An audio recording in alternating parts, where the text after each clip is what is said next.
like to welcome you to episode 2 of Podcast Payoffs with Dan Sullivan and myself, Gord Vickman. If you heard the earlier episode, it was the introduction, and we made some promises in that first episode of things that we were going to be chatting about today. We're going to call this one the planning, Dan. You've spent your life planning a lot of things. Mm-hmm.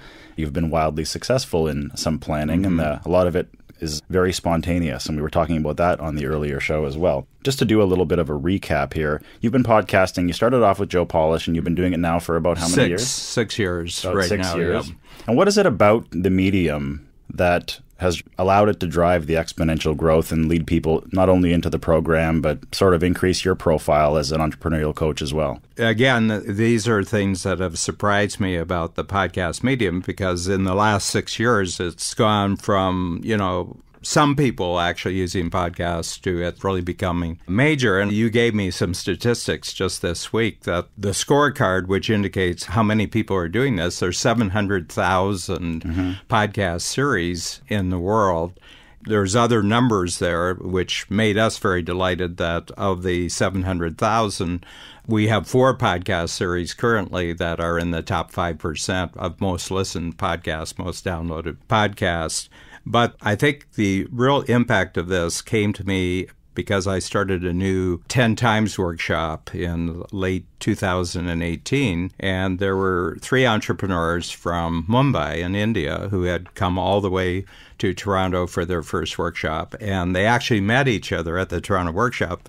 We found out they lived roughly about 20 miles from each other in Mumbai, but they didn't know each other until they actually found out that they were in the same workshop together. In each case, their first introduction to us was by listening to one of our existing podcasts, one Joe Polish, and then another series called Exponential Wisdom that I have with Peter Diamandis.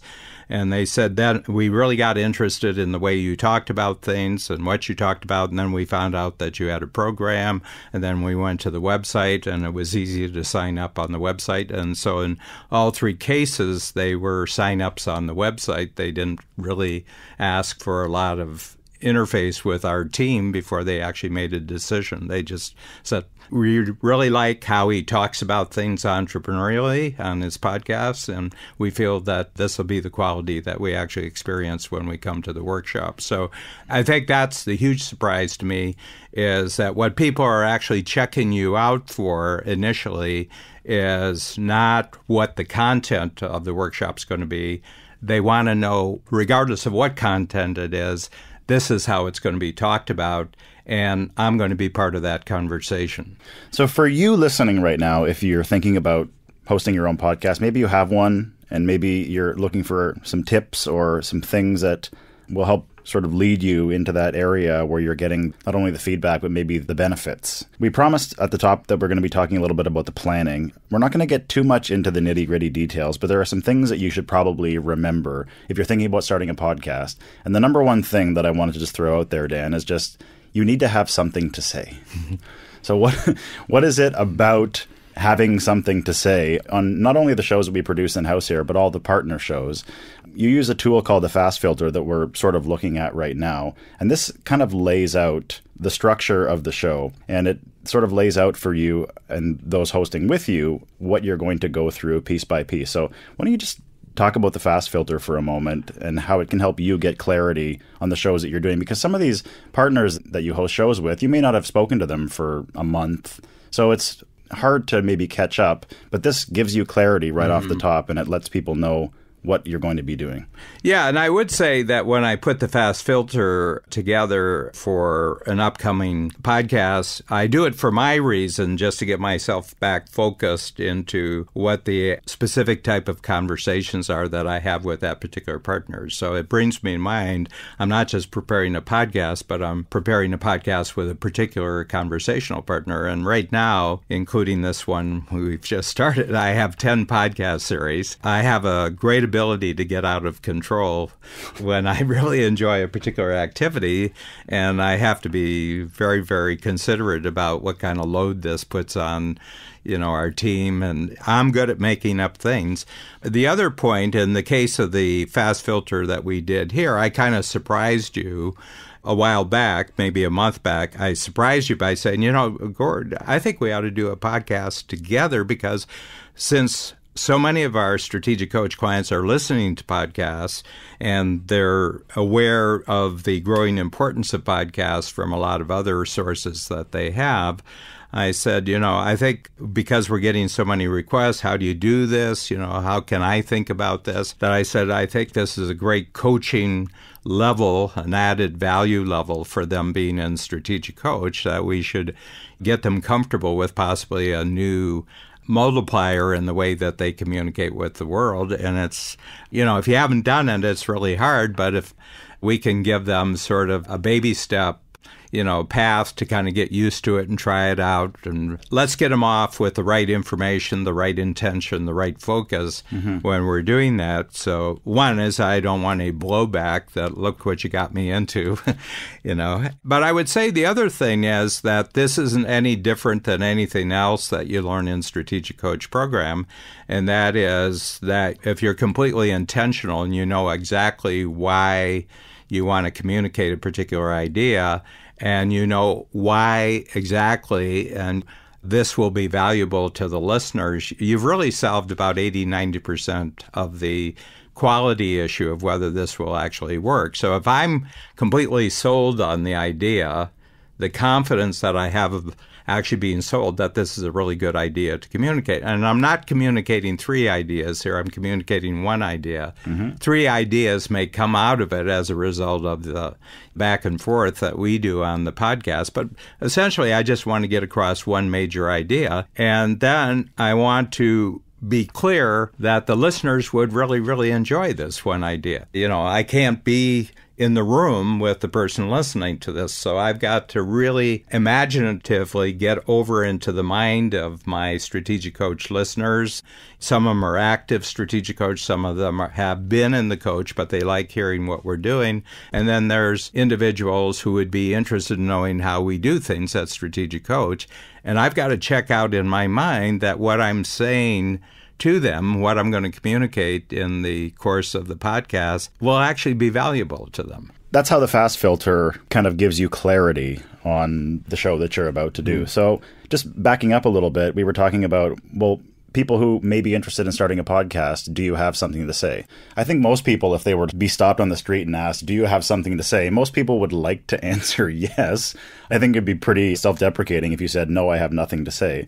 But here's what I would suggest. Let's say there's someone, you're an entrepreneur, a strategic coach client, or someone who's interested in these shows. You're interested in starting a podcast. And again, we promised that we were going to give you some information on how to kick it off today. So that's what we're going to do. My suggestion would be to just hit a pub with the person that you think you may want to start a podcast with.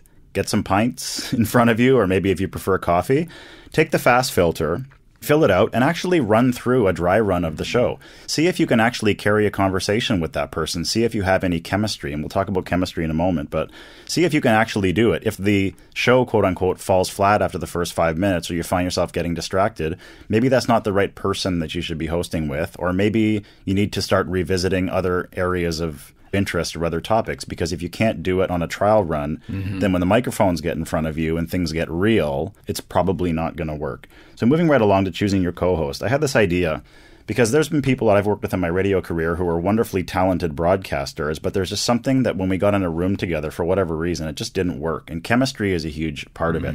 I can't explain what it is. I don't know what it is. It's just something that you feel when you're speaking to someone. Everyone has people in their life that you cannot see this person. Maybe it's an old friend or a colleague. You haven't seen them in a year.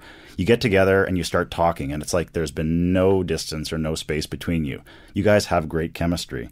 My suggestion is, if you're thinking about someone within your entrepreneurial organization that you're thinking about starting a podcast with, I would suggest you don't necessarily have to pick the most knowledgeable person. Let's say you're in the insurance industry, or let's say you're in finance or whatever. You don't have to pick the most knowledgeable person. I think it's easier to find the most engaging person and make them knowledgeable about that which you're going to be speaking, because it's a lot easier to take someone who's engaging and make them knowledgeable than take a knowledgeable person and make them engaging. Yes. You can't really go backwards. So what are your thoughts on that? Well, I would say that's absolutely true. And over the years, I've found that people are always engaging, regardless of how much they know. They're always really engaging if they have this attitude that they want to be a hero to the person who is actually listening. More and more, we use this in Strategic Coach Program because our entrepreneurs are very successful by the general standards of entrepreneurship. Just economically, everybody who's in the Strategic Coach Program is in the top 1% of income earners in the world. Mm-hmm. So they know how to sell things. They've all got years of experience. At the least, someone would have 4 or 5 years actually out in the marketplace. In Canada, I always say if they got through 5 Canadian winters and they're still successful, they're going to be successful for life. But I noticed that there's a leveling off at success level when entrepreneurs forget who it is that they actually want to be a hero to.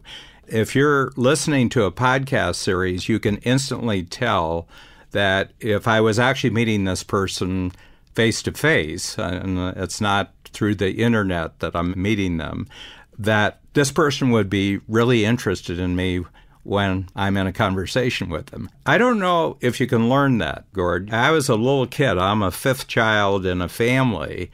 One thing about being number 5th is you know 4 things. You're not a number 1, you're not number 2, you're not number 3, and you're not number 4. Nobody's interested in me. I'm little, I'm the newest kid. So what I learned as a kid is to just ask questions about what my older siblings were really interested in and why they were interested in it.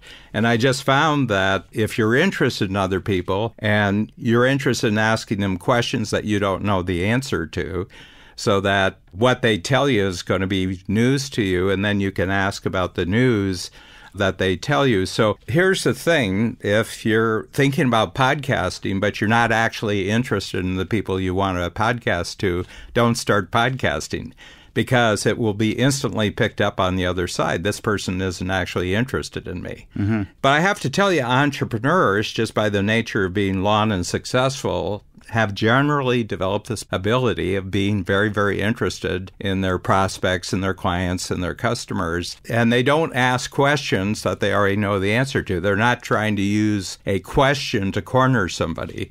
They're actually asking a question so that the person can think about their thinking in a new way.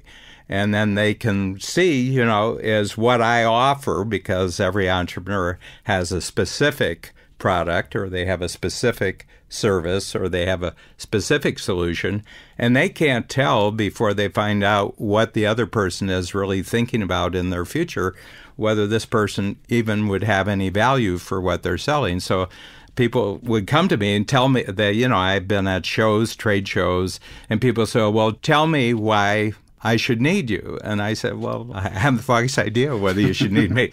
And I said, can I ask you a few questions about 2 or 3 years down the road? What constitutes bigger and better for you, given where you are right now? If you were 3 years down the road and this was bigger in your life and this was better in your life. And I said, I'll just listen to how you're describing your future, and I'll just see if there's anywhere that my product or service might be of use to you. So the more you put the emphasis on your understanding of the audience, the better almost anything you would say would probably be useful. Be interested. Be interested. Be interested to be interesting, and vice versa. Yeah. And they all work. Yeah, so I would say that, and then it's not what you want to say, it's what do other people want to hear. The reason why we have this podcast series, because our program advisors and our coaches, in a dozen different ways have said, could you ever think about doing a podcast on a podcast? Because we're talking about hundreds and thousands of individuals around the planet saying they'd really like to know, Dan, how you're thinking about this, that you're doing it so much. What is it about this particular medium? So it's not my excitement about the medium that we're answering here or we're addressing. I mean, we have to convey that we are excited about what we're doing. But I want to tell people why I think podcasts is such a great thing in the world, because they're really fascinated with this. Mm-hmm. That leads us very nicely into the third point. So just to recap, have something to say. Mm-hmm. See if you can actually do a dry run of the show. And if it falls flat, then I would suggest either changing your topic or finding a different co-host. Pick the most engaging person and make them knowledgeable. Don't pick the driest person just because he or she knows the most. The third one of the fourth is narrow your topics per episode. When you're trying to share 30,000 new things at once, it just doesn't work. So on the show today, we shared a bit of philosophy right off the top, but we're not talking about all of the things. We're going to break it down on these episodes, and we're not going to be talking about microphones today. We're not going to be talking about software. We're just simply talking about the things you need to consider to start. And the fourth one, Dan, is to plan out your first 6 to 8 episodes. I know you're a 10 Colby quick start, so you don't need a lot of time. But for people who are maybe fact finders and they need more of a lead in to these types of things, how far in advance do you like to plan your shows with your partners? The thing that might be a difference in my case from, our listeners is that I've been coaching entrepreneurs for 45 years and I've been creating brand new workshops for 30 years. So at any given time, it's kind of like in the jazz medium, the jazz musicians will have riffs. Okay. And what I mean by this is that there are hundreds of riffs that you could take any melody line and you could make it unique and different just by adding different ways of taking any melody and putting some interest that the listener has never heard before. I mean, in the music world, people will have collections of the same songs sung by 10, 15 different people or rendered from a musical standpoint from that, and they love that melody line. And it's interesting them that it's a melody line that I recognize, but it's being done differently. So I have a backlog of 45 years of roughly about 50,000 hours of conversations with entrepreneurs where they're talking about themselves. So I just call on that. The other thing is that even in the process of you and I discussing right here, my mind's already thinking, there's some new stuff that's just coming out of the fact that we're creating. So I will always have 4 or 5 that I can easily talk about as I go ahead. But as I approach the particular podcast, one of them will emerge as being more timely than the others. And I write a book a quarter, so I have little books that I produce a quarter. And people say, well, how far out are you? And I says, well, I've actually noted down about 25 different book titles. But until I get very, very close to actually making a commitment, I don't know which one's going to pop up, but one always pops up. And I said, and that's all I need to know. I'm comfortable that I could talk about a whole bunch of things, but the situation that we're in today, we've got to produce in the next 45 minutes. I know which one we're going to go after. The other thing that I would like to get across, and I'd like to really punch this idea more and more because it's a book that I've just written called Who Do You Want to Be a Hero To? And the key to being a powerfully good communicator is that you love your audience and you want to do good for your audience. And you don't want them to have to pay for the good that you're doing. You just want to give a gift to your audience. So I'm passionate that successful, very very, very skillful, very ambitious entrepreneurs should never stop being entrepreneurs because they have nothing except their own natural barriers to stop them from going on being an entrepreneur all their life. So virtually all the ideas that I provide to entrepreneurs are things that will make their future more exciting than their past. You might have just solved a conundrum for people. People, when they think about public speaking, the top fright for most people in the world, if you think about your audience as, I want to be a hero to these people in this room. I want to be a hero to these people who are listening to the show. It kind of flips the whole script over because those who may have some challenges with public speaking, if you think about it in that way, it can kind of open up whole new avenues for you and maybe reduce nervousness or any of those things. Yeah, and I have to tell you, there's a lot of people on public media, whether it's radio, television, or they're on the speaker circuit, that about 2 minutes into listening to their presentation or watching it, I'd say they don't love their audience. I can tell they don't love their audience. This is just another set of faces, and tomorrow I'm someplace else. What is it? Is it body language? Is it... No, they just don't love other people, period. They do love themselves. They just don't love other people. and you pick it up. Now, they may be very famous and people are there to get the glow effect of being in the presence of somebody, but I can tell instantly whether someone actually really, really appreciates, really understands, really wants to know more about their audience, and whether it's in a broadcast format or whether it's in an interactive format, I can tell instantly that they really, really like the people that they're with. You mentioned a while ago when we were down at Genius Network with Joe Polish, we were talking about gurus, and you said the guru is on the way out. Why is guru-itis on the way out? Well, I think that it's an over-competed space, and the other thing is that the gurus tend to imitate each other in guru-ness. If there's guruology, everybody's basically taking the same course, and it becomes very mechanical. It's like TED Talk. I remember when TED first started, there was a huge backlog of really talented people who had great things to say to the audience, but it had never been presented in the framework that TED did, which, it's an 18-minute time frame. And then there's a way of coming on stage, and there's a way of developing the idea, and you got to have a beginning, a middle, and an end in 18 minutes, and it's got to be something that they can spread out in their worldwide network, that this is going to be interesting. And then all of a sudden, there became these schools and consultants for actually preparing yourself for a TED Talk, and now it's mechanical. As a matter of fact, there's some really funny parodies on YouTube. Yeah, I've seen that. Of a woman coming out and talking about the biggest rock in the universe. And there's a way she pauses, and there's a way she looks at the audience, and there's a way that she can take something that's just utterly trivial and make it sound like it's the most significant, the earth-shattering way. Even the pacing back and forth. I'm going to pace over here, I'm going to walk over here. And the way they dress and everything like that. Well, you see, because the competition is just getting really, really intense, but everybody's following the same format. They're all imitating each other. And the consultants say, don't veer off this way at all. Do not have anything original. Don't go off the TED formula at all. And it's all filled up. And the problem is there's only so much valuable content in the world. And after a while, some of this stuff is just not worth listening to.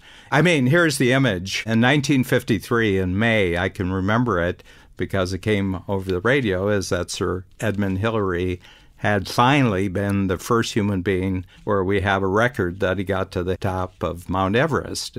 And it was just a couple of days ago, I was looking at a big photograph on the front of our local Toronto newspaper, and it was 320 people, and they're waiting in line, and you can't give attention because they're all doing the same thing, and there's no variety. But the other thing is, it has nothing to do with the audience. And so my feeling is that what people are really looking for is podcasts that aren't really about the podcaster, but the podcaster is actually expressing ideas and is asking questions of the audience that get the audience to actually think about their own thinking.